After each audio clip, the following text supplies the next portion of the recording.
मिथाली राज।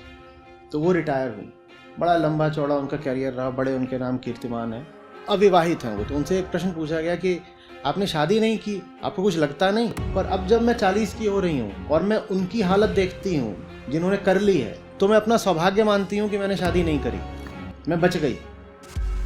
पर यह बात तो वैसे भी बड़ी विचित्र है और गंधाती हुई बात है कि तुमने एक आदमी एक औरत को पकड़ा और उनके लिए अनिवार्य कर दिया कि अब एक घर में घुस जाओ। दूसरा कितना भी निकट हो, कितना भी प्यारा हो, दूसरा दूसरा ही होता है।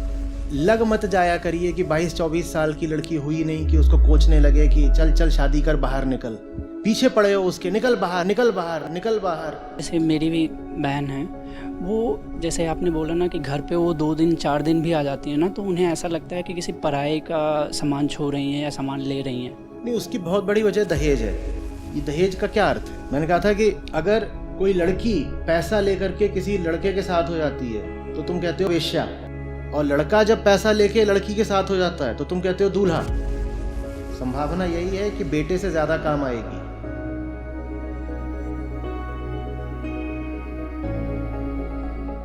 अभी जो भारतीय कप्तान रही हैं महिला क्रिकेट टीम की,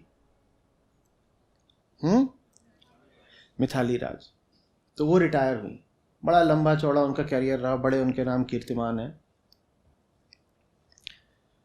तो अविवाहित हैं वो, 40 करीब की हो रही हैं। तो उनसे एक प्रश्न पूछा गया कि आपने शादी नहीं की, आपको कुछ लगता नहीं? बोली जब मैं 24-25 की थी तब मुझे भी लगता था कि मैं भी कर लूं, पर अब जब मैं 40 की हो रही हूं और मैं उनकी हालत देखती हूं जिन्होंने कर ली है, तो मैं अपना सौभाग्य मानती हूं कि मैंने शादी नहीं करी, मैं बच गई। और ये बात कोई आम महिला नहीं कह रही है, ये भारत ही नहीं, विश्व की एक अग्रणी महिला खिलाड़ी कह रही है, जो भारतीय टीम की बड़े लंबे अरसे तक कप्तान रही और बहुत उनके कीर्तिमान वगैरह। तो पहली बात तो ये कि जिसको आप पारंपरिक तौर पे विवाह की संस्था कहते हैं, वो आज कोई इतनी अनिवार्य रह नहीं गई है कि आप अपनी लड़कियों को धक्का ही देते रहे कि शादी करो, शादी करो। नहीं कर रही शादी ज़्यादा सुखी है, सौभाग्य है उसका कि नहीं कर रही शादी। और अगर शादी कर भी रही है तो कृपा करके उसे अपने घर से बेदखल मत करिए। आज आर्थिक तौर पे लड़की लड़का दोनों बराबर है, बराबर के अवसर हैं कम से कम। तो यदि बराबर है तो लड़का भी आ सकता है उसके यहाँ रहने के लिए, कुछ समय वो आ जाए रहने, कुछ समय वो चले जाए, बाकी समय दूर दूर रहो, अलग रहो, शांति रहेगी ज़्यादा। ज़रूरी है एक ही घर में घुसे हुए हो। प्रेम भी रहेगा, प्रेम भी रहेगा। हाँ, प्रेम भी रहता है उसमें, वो प्रेम या जो भी है वो रहता है। पर यह बात तो वैसे भी बड़ी विचित्र है और गंधाती हुई बात है कि तुमने एक आदमी एक औरत को पकड़ा और उनके लिए अनिवार्य कर दिया कि अब एक घर में घुस जाओ। काहे को घुस जाओ? और वो भी उनके लिए अनिवार्य कर दिया कि एक ही कमरे में रहना है। क्यों रहना है? क्यों रहना है? अपना अपना अलग अलग ठिकाना रखो, जब लगे कि मिलना है तो मिल लो, नहीं तो ठिकाने अपने अलग अलग ही रखो। बहुत ज़्यादा दुनिया में कलह और क्लेश बच जाएगा अगर ये छोटी सी बात जवान लोग समझ लें। तुम्हारी निजता का बहुत मूल्य होता है।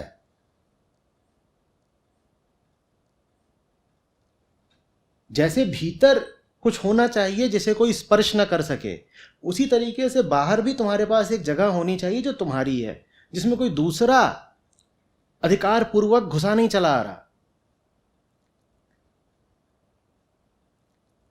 हमें खाली स्थान चाहिए होता है, भीतर भी और बाहर भी, स्पेस जो हमारा होना चाहिए। मौत को याद रखना होता है ना। बीवी के साथ मरोगे क्या? जब मरना अकेले है तो जी अकेले क्यों नहीं सकते बाबा? अकेले जीना सीखो, दूसरे से उतना ही मिलो जितने में मधुरता बनी रहे। ये 24 घंटा लिपटा चिपटी और सूंघने में और एक ही दूसरे की शक्ल देखने में कुछ नहीं रखा है। इसमें सिर्फ सर फूटते हैं और जीवन नर्क होता है। जब तुम अकेले होते हो तो भीतर बहुत कुछ ऐसा है फिर जिसको विकसित कर सकते हो। दूसरा कितना भी निकट हो, कितना भी प्यारा हो, दूसरा दूसरा ही होता है। तुम अस्तित्व का विधान नहीं बदल सकते, दूसरा तो दूसरा ही होता है। हाँ, प्रार्थना है मेरी कि जो दूसरा है उससे तुम्हारा प्रेमपूर्ण संबंध रहे, लेकिन कितना भी प्रेम कर लो, दूसरा तुम्हारे लिए परमात्मा तो नहीं बन पाएगा, कभी नहीं बन पाएगा। दूसरा तो दूसरा ही रहेगा, एक साधारण सांसारिक प्राणी, चाहे वो पति हो तुम्हारा, पत्नी हो, कोई हो, माँ हो, बाप हो, कोई हो। तो ये यथार्थ याद रखना चाहिए। जितने अभिभावक बैठे हैं उनसे निवेदन करूंगा, लग मत जाया करिए कि 22-24 साल की लड़की हुई नहीं कि उसको कोचने लगे कि चल चल शादी कर, बाहर निकल। कितनी अपमानजनक बात है ना। पीछे पड़े हो उसके, निकल बाहर, निकल बाहर, निकल बाहर, जैसे चेकआउट टाइम हो गया उसका और उसने अभी भाड़ा नहीं दिया है। होटलों में करते हैं, पहले तो बड़ी विनम्रता से पूछेंगे, फिर 1 घंटे बाद थोड़ी कम विनम्रता से, फिर उसके बाद सीधे दरवाजे पे दस्तक होगी, सर लगेज। तो उसका भी तुम बिल्कुल लगेज तैयार रखते हो बांध बूंद के कि अब बस अब हो गई है 24-25 की, बाहर फेंक दो इसको।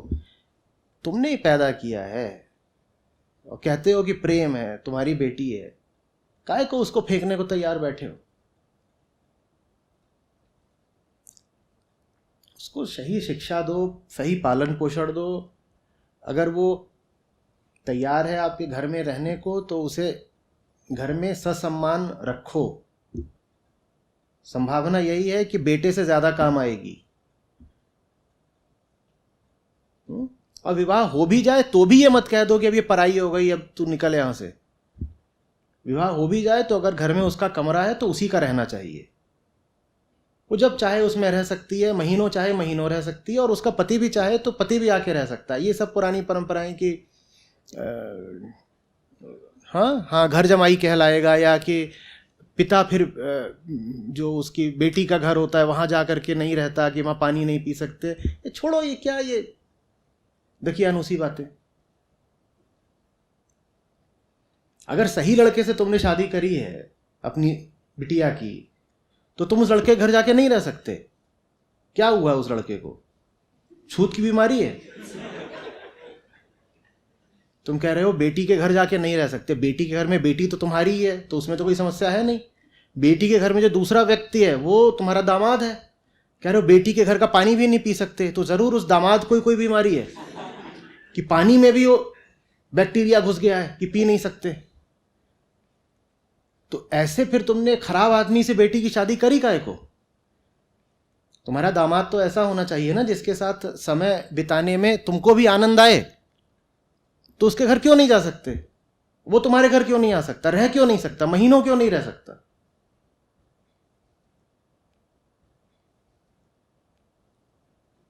बात आ रही समझ में?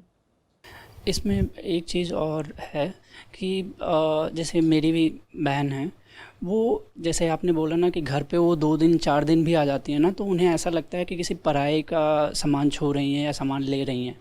कुछ भी सामान अगर जो उन्हें वैसे भी लेना होता है तो पूछ के लेती हैं। नहीं, उसकी बहुत बड़ी वजह दहेज है। वो इतना सारा दहेज पहले चला गया होता है उसके साथ कि उसको भी पता होता है कि अब जो बचा है वो भाइयों का है, उस पर मैं हाथ कैसे लगाऊं। वो इतना सारा लेके गई है कि वापस आती है, कहती है अब थोड़ा बहुत बचा है घर में, बाकी तो घर लुट गया पूरा, अब जो बचा है उसको भी कैसे छू दूं। तो उसको भीतर से अपराध भाव आ जाता है। ये दहेज वगैरह क्या मतलब, मैं समझ ही नहीं पा रहा हूँ। दहेज का मतलब क्या हो? आज दहेज का क्या अर्थ है? एक समय पे जानते हो दहेज का एक अर्थ होता भी था। तब ये होता था कि ये जो लड़की है ये कोई फैक्टर ऑफ प्रोडक्शन तो है नहीं इकोनॉमी में, ठीक, ये घर देखती है बस, और उसके बाद संतानें जनती है। तो अभी तक हम इसको खिलाते थे। अब पति के यहाँ जा रही है, पति के यहाँ अचानक एक सदस्य बढ़ जाएगा, एक ऐसा सदस्य बढ़ेगा जो कमाऊ नहीं है, तो उनका खर्चा बढ़ जाएगा। उनका खर्चा बढ़ जाएगा तो हम पीछे से कुछ सामान दे के भेजते हैं ताकि कुछ दिन तक वो खर्चा हम चला लें। ये लड़की का बाप कहता था कि भाई अब तुम्हारा खर्चा बढ़ेगा, पहले इसका खर्चा मैं उठाता था, अब तुम उठाओगे, तो मैं कुछ दे के भेज रहा हूं कि 2 महीने 4 महीने जब तक ये वहां पर ठीक से इसका संयोजन नहीं हो जाता तब तक तुम इसका खर्चा मैं ले लेता हूं। ये बात तब होती थी, आज क्यों है ये बात? ये दहेज का क्या अर्थ है? बल्कि बहुत अपमान की बात है ना। मैंने पूछा था एक बार, मैंने कहा था कि अगर कोई लड़की पैसा लेकर के किसी लड़के के साथ हो जाती है तो तुम कहते हो वेश्या, और लड़का जब पैसा लेके लड़की के साथ हो जाता है तो तुम कहते हो दूल्हा। ये बात कैसे ठीक है? तो बड़े अपमान की बात है कि ये तुम शादी कर रहे हो और उसके लिए कहो कि मुझे पैसा चाहिए। आचार्य जी, एक और थोड़ा सा पूछना चाह रहा हूँ मैं, मतलब उसमें ऐसा है, लड़की जैसे ही एक समझदार उस पे आती है तो उसके दिमाग में ये एक तरह से प्रेशर बनता जाता है कि उसकी शादी होगी, उसे बाहर जाना है। ये प्रेशर 14 से लेकर के एक तरह से 25 साल तक उसके अंदर एकदम बम की तरह से एकदम प्रेशर की तरह फूटता रहता है। वो उस घर, जिस घर में वो रहती है, वो साइकोलॉजी मतलब मानसिक तौर पे वो अपना घर जैसे मानते ही नहीं है। उनके ऊपर जैसे अजीब सा, मैंने कई लोगों की ये सब वो है, परिस्थितियाँ ये सब है, लेकिन ये सब अगर माँ बाप जागरूक हों तो तुरंत बदल भी जाता है। ये सब ज़्यादा अभी भी उन्हीं घरों में पाया जाता है जहाँ माँ बाप भी एकदम सोए किस्म के हैं, अंधेरे में जीने वाले। बहुत बड़ी तादाद में अब ऐसे जागरूक घर निकल के आ रहे हैं जहाँ बेटियों को सम्मान भी है, आगे बढ़ने के पर्याप्त अवसर भी हैं, और जहाँ बेटियाँ पराया नहीं अनुभव करती। ऐसे भी घर अब बहुत हैं। धन्यवाद आचार्य जी।